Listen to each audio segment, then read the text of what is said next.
Un garçon partit un jour loin de chez lui. Il voulait apprendre la sagesse.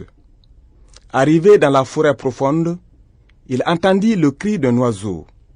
Toklo, toklo, toklo, toklo, toklo, toklo. Comme il avait faim, il chercha l'oiseau, le trouva et le tua avec sa fronde.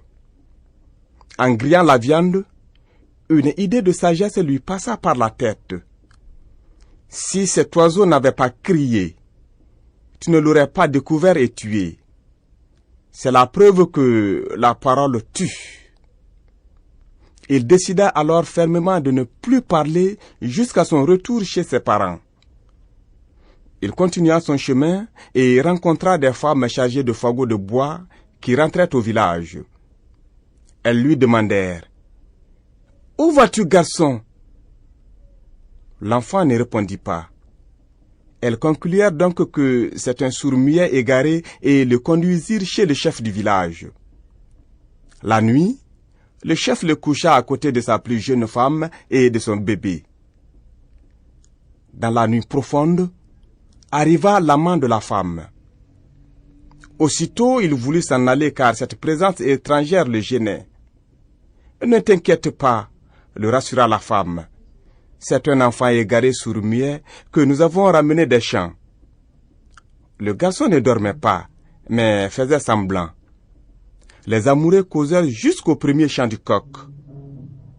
Sur le chemin du retour, l'amant se rendit compte qu'il avait oublié son fusil et retourna le chercher.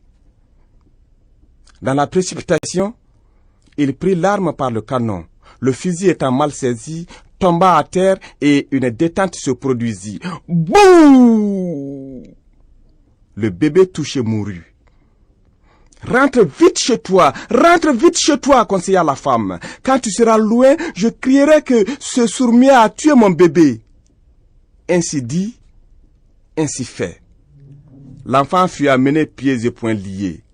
Son cou sera tranché. Il prit alors la parole pour être son propre avocat. Écoutez, bonnes gens. Je ne suis ni un sourd-muet, ni un assassin. Je suis simplement un amoureux de la sagesse. Je suis à la recherche de la sagesse et j'ai vu ceci. Un oiseau mourir pour avoir parlé. Depuis, j'ai opté pour le mutisme. Et comme je constate que le silence peut aussi conduire à la mort, je vais tout vous dire. Et il raconta tout pour être sauvé.